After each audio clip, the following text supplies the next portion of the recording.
Et non, je ne suis pas mort. Vous y avez cru, hein. Alors aujourd'hui, on va apprendre à faire l'effet coup de feu. Là, on peut voir un peu l'effet final. Boum! Donc là, il y a le coup de feu. Et ensuite, il y a les éclats de verre, etc. Mais on va pas traiter ça aujourd'hui. On va pas faire les éclats de verre et les ombres et les trucs. Parce que déjà, de 1, je trouve que c'est pas super bien fait. Et de 2, qui nous intéresse là, c'est vraiment les coups de feu. Cette espèce de flash ici. Alors la première chose à faire, c'est d'aller chercher les ressources nécessaires sur Internet. Les ressources, en fait, il n'y en a qu'une seule nécessaire. C'est donc là, vous tapez Gunshot, Black Screen. Ensuite, vous allez dans les images. Et là, vous cherchez un truc, voilà, un truc assez réaliste qui ressemble. Alors, on va prendre ça. C'est important que ce soit sur un fond noir parce que le fond noir, il va rapidement pouvoir être enlevé. Donc là, on enregistre l'image. Et là, on va importer notre fameuse image sur fond noir. Tac, on la met ici. Ok. Nous, on a envie que le muzzle flash il se fasse ici exactement. Parce que c'est le moment où... Voilà. Je fais en mode la gâchette. Tam. Évidemment, si jamais vous avez un pistolet, c'est mieux, c'est plus réaliste. Mais j'ai trouvé que l'histoire était originale, tu vois. Faire un gunshot avec ça, en vrai, c'est stylé. Ok. On fait apparaître l'image. Donc, on la met juste ici. Tac. Voilà, il faut qu'elle apparaisse qu'une image. Si on regarde. Alors maintenant, pour enlever le fond noir, en fait, il y a un mode de fusion. Ici, quand vous allez dans Options et modes, vous pouvez faire apparaître d'autres choses. Il y a un mode de fusion qui s'appelle écran. Il y a même un mode de fusion qui s'appelle addition. Les deux sont pas mal. Moi, j'aime bien addition parce que il y a plus de saturation. Ensuite, on va juste le repositionner. Tac. Scale. Rotate. Hop, on va venir le mettre ici. Là, comme il y a un miroir, le truc c'est de faire la même chose de l'autre côté. Après, tout dépend de votre scène, hein. Il faut réfléchir à la situation, savoir voilà, s'il y a des objets qui réfléchissent, etc. Et pour un bel effet, un effet réaliste, il faut que tous les éléments soient pris en compte. Je vais faire un CTRL D pour le dupliquer. Et là, je vais le passer en mode 3D. Voilà, donc juste pour le faire rotationner de 180 degrés, mais aussi un petit peu pour qu'il s'allonge dans la perspective, pour que, je ne sais pas si vous voyez, pour que la perspective fasse son effet. Voilà, on est pas mal déjà. On va enlever les deux petites visibilités, parce que maintenant, on va s'occuper de la lumière environnante. Pour qu'un effet soit stylé et réaliste, il faut que la physique elle soit présente, il faut qu'on sente que c'est vrai.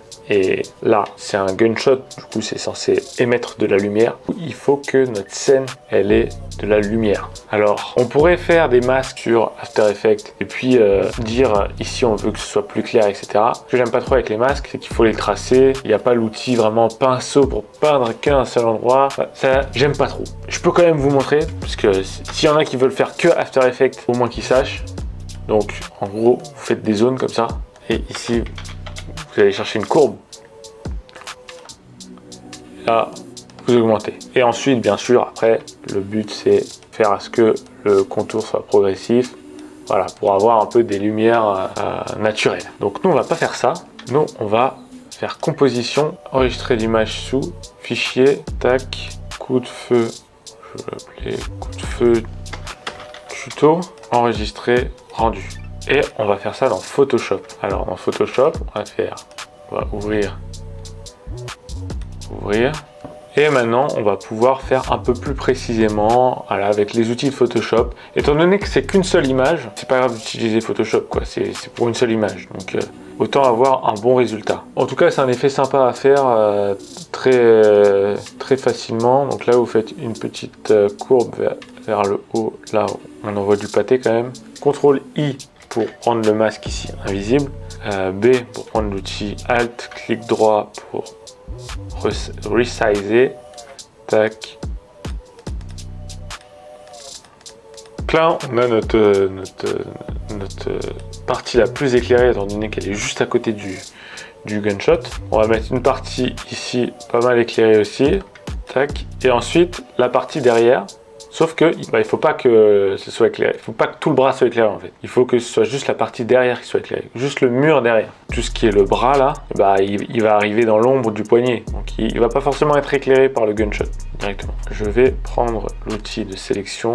Voilà, on a l'outil de sélection. Je vais faire CTRL-SHIFT-I pour inverser la sélection. B, là je vais reprendre. Voilà.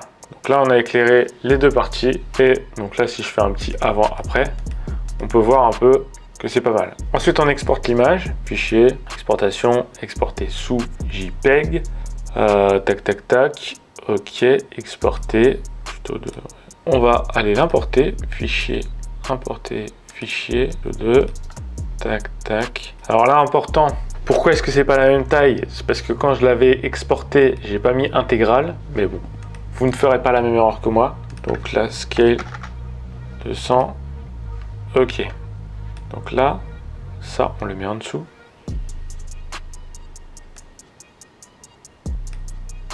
Et voilà. Je trouve que c'est un effet assez facile à faire. Vous pouvez faire ça avec une mitraillette, avec n'importe quoi. Après, le but du jeu, c'est juste de rajouter des choses sur fond noir. Par exemple, on peut rajouter une fumée, on peut rajouter plein d'autres trucs différents. Et voilà, la base de l'effet, c'est ça. Maintenant, vous pourrez faire vos petites scènes d'action stylées et tout avec ce petit effet. Je continue sinon de poster une vidéo par jour pendant 31 jours. C'est mon objectif du mois d'octobre. J'ai appelé ça le October Challenge. Donc j'espère que tu as kiffé celle-ci. N'hésite pas à t'abonner, à laisser un j'aime.